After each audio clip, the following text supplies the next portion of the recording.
Hey everyone, welcome to my home garage here in Central Florida. I was thinking about this morning as I'm preparing the garage to accept the Lista array that we designed. I think it was 2012 when I decided, man, I'm gonna get some cabinets. It was 2012, 13, before I started making YouTube videos. I had the, if you guys remember, if you guys have been following a long time, I had like a Craftsman workbench and a matching Craftsman like $250 tool cabinet or a toolbox. And I was like, man, I want to get some awesome cabinets. And I found Lista on Garage Journal. And I didn't know what they cost, but I think the quote came back. So I found them in Moduline, and I got quotes from both of them. They sent me a kind of a janky, like old school AutoCAD drawing and a quote, and I think each was like $22,000 or $23,000 or something like that, and I crapped a brick because I just wasn't ready for it at the time. I think 2012, I was eight years into my wealth management career. The first 3 or 4, you make nothing. And I was finally starting to make it, but I hadn't made it that much because I had my career. I hadn't got my career yet, but I had my M3 payment, and I had my S4 payment, and I had new house payment. So to do all that was just not real practical. So that's when I eventually found Sabre and did the Sabre cabinet array. And if you guys have been following for a long time, eventually I'd gotten Sabre cabinets 3 or 4 years later. I think in 2015 was when I finally got cabinets. Well, today is the culmination of that. It's 2023, so this is 10, 11 years later. I'm now getting my first Lista cabinet array, and I'm excited. This is a pretty oversized, but I guess a reasonably normal garage, and I think that doing something like this array in this garage is a bit impractical for most, because I think now the cabinets have darn near doubled in price since then. This is a quite a bit bigger garage. I'm not sure what the price tag on this, but it's probably somewhere, $40,000, $50,000 worth of cabinets. But it's kind of, I guess it's not bitter. It's super sweet to be able to accept something that I've been chasing forever. Now, this doesn't mean I'm abandoning Sonic. I have Sonic at the house in Helen. I have Sonic at my house in, or the OG studio. We'll continue to do Sabre cabinets for now, and they're great. But I want to try something different. The only way I know how to do it is to fall on the sword. Buy it, try it, figure it out. And so we're going to share with you today the install process of putting this whole thing together. And so this entire back area is going to have a large array of drawers. We won't have the countertops today, but of course we'll show you the countertops, doing a wooden countertop. I'm doing a display, 75-inch display in the center. We're going to do another little setup over here on the right for the washing area. It's going to be really cool. I guess it's on the left of the garage as you're looking in. So this is the last piece of the garage. It's the first time I've ever done this, where I got the flooring, lighting, paint, pressure washer, everything's done, just waiting for cabinets.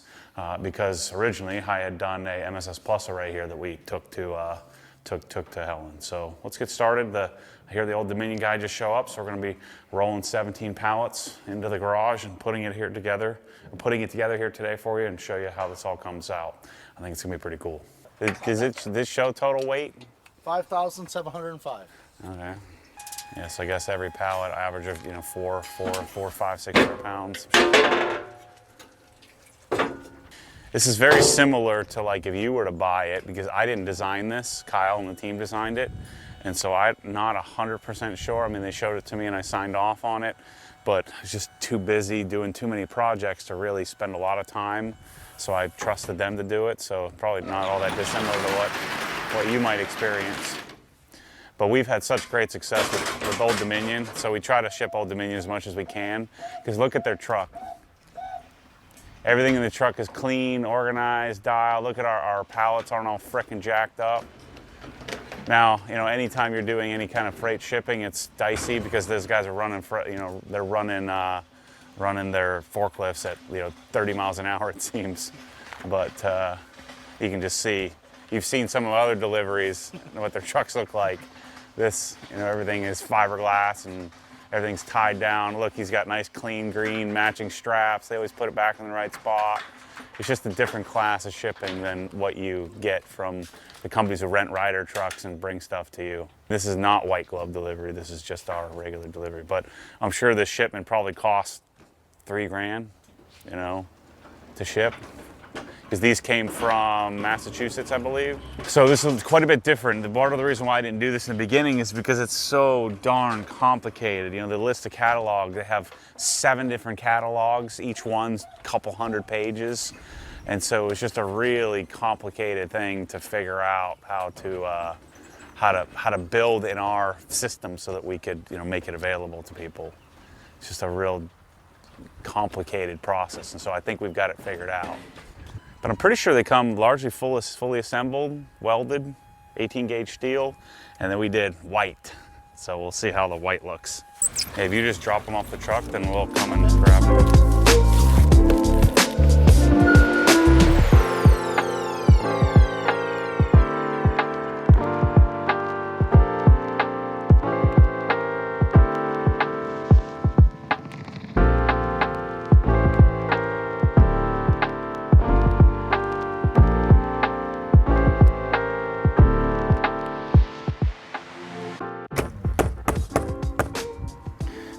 These, so it's 3. I think it's 3, yeah. The 3 most expensive. God dang it. It shouldn't be a big deal, but like these are custom ordered and like we've been waiting on them for like 8-9 months. But this is the struggle. I was just singing the darn Old Dominion praises.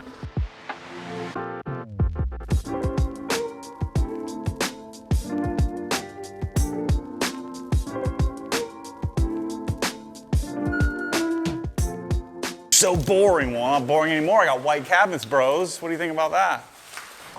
All this industrial grade stuff, oftentimes they get a little easy on the old quality control, so we'll see how this goes. But they're looking pretty good thus far, other than our shipping snafu, which Kyle's keeping me from having a mental breakdown.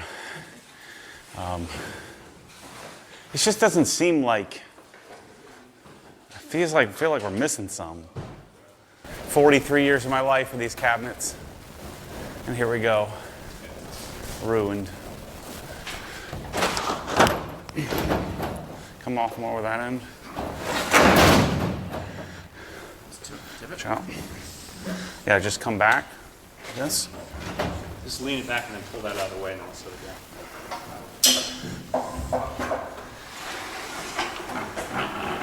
We're all holding it here.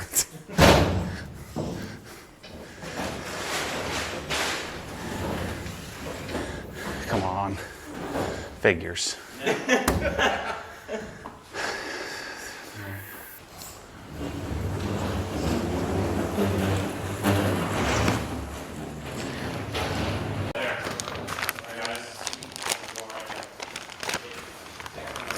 Adjustment on this is about 1 inch, but the floor grades more than 1 inch. Do you want to compromise or do you want to make it perfectly level, but then we'll have to use shims? Yeah, we'll shim it. Shim. That's where it's Yeah, so we can shim it. Okay. How about the lock?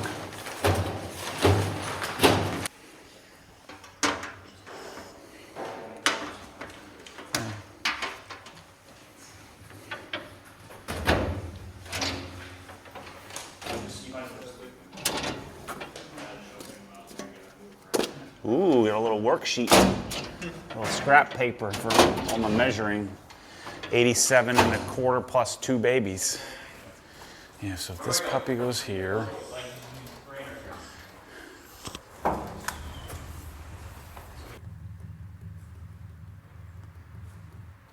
So we're gonna put a cleat all the way across. Yeah, I say, let's put these all together. That way I can see. Where you wanting to go? So this one needs to go in. I just want to get a rough idea of if we're in the right spot. This is going to go here. This thing bolted together. I'm not moving it. So that's going there. This goes here.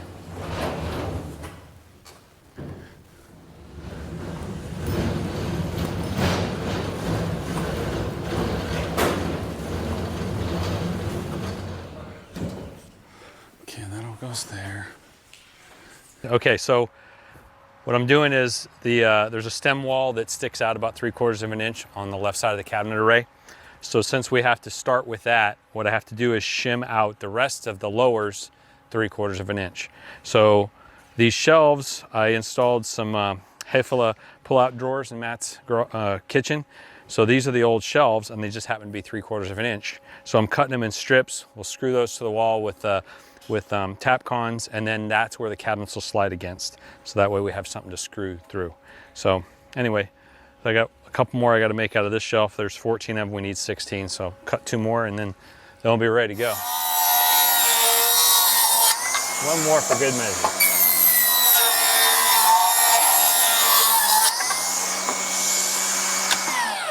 There we go. All right, so what we're gonna do is we're gonna start with the highest point in the garage, level off of that. Because if you started at the low end, you'd run out of adjustment when you got out here. So we start at the high end, start the furthest point out from the wall, which happens to be this cabinet here. So get that one shimmed, get it level, get it plumb, get it away from the wall where it's gotta go, and then everything else gets built off of that. And then we'll end up putting that cabinet in and then installing all the uppers first, so that way you're not trying to work over the lowers to install the uppers. We're darn near plumb right there. You're like a 1/16 in 4 feet. Try this side.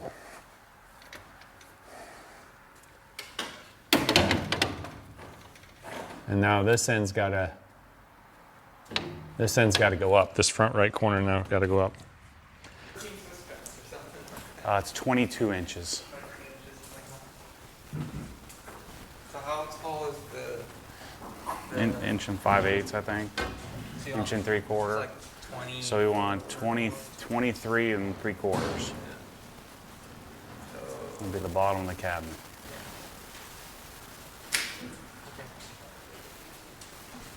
That's right there. Yeah.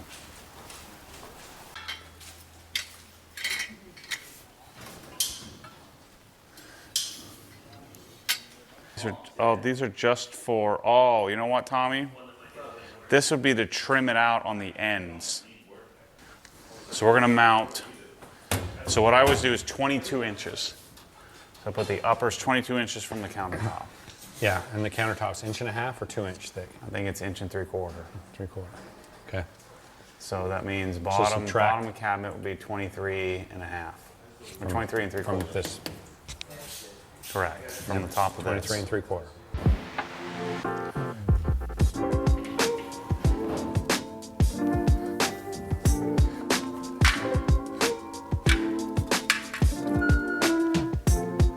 And you're double, so probably just 4 per. I think would be plenty. Yeah, oh yeah.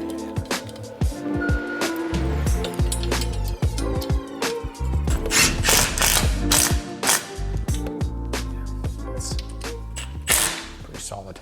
Yeah. So now we have to space them exactly right.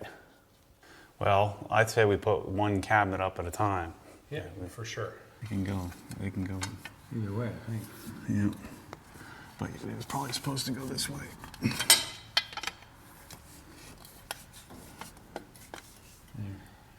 And then you hook the top, and then we can mark out the holes. Yeah. Just need a ladder. Okay, so theoretically,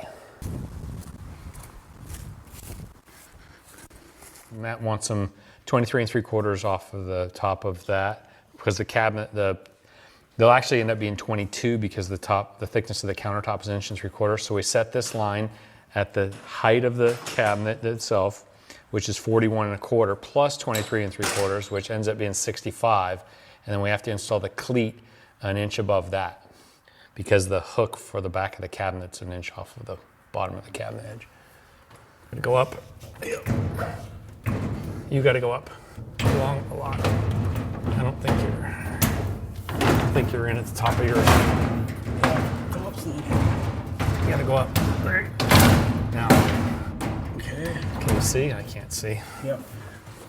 Something's not right with our design here. Yeah, but that end's in. The top's in.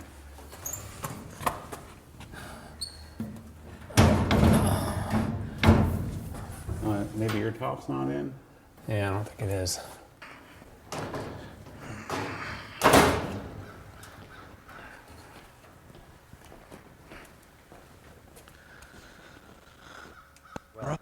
So what happened was Tommy thought that these went here and here, when indeed they actually go down here and here, according to this. So that bottom cleat has to go to our actual line rather than where we have it. It's just because it's because that the wall is not perfectly. You get up on the stool and it's not. Yeah, you got to bring it down. You got to pull down on that side. Yeah. You can actually see in there if you put your face against there. There you go. That's it. Now slide it this way. Going right there. This isn't gonna work. We're not gonna have enough to do. That's what I'm saying. They're going to be skyjackers when it gets out there. Yeah, we can't. I mean, I only have like a half an inch left. Yeah. Well, hopefully the floor isn't totally sloped the whole way like that. Let's see. Yeah, it is. There.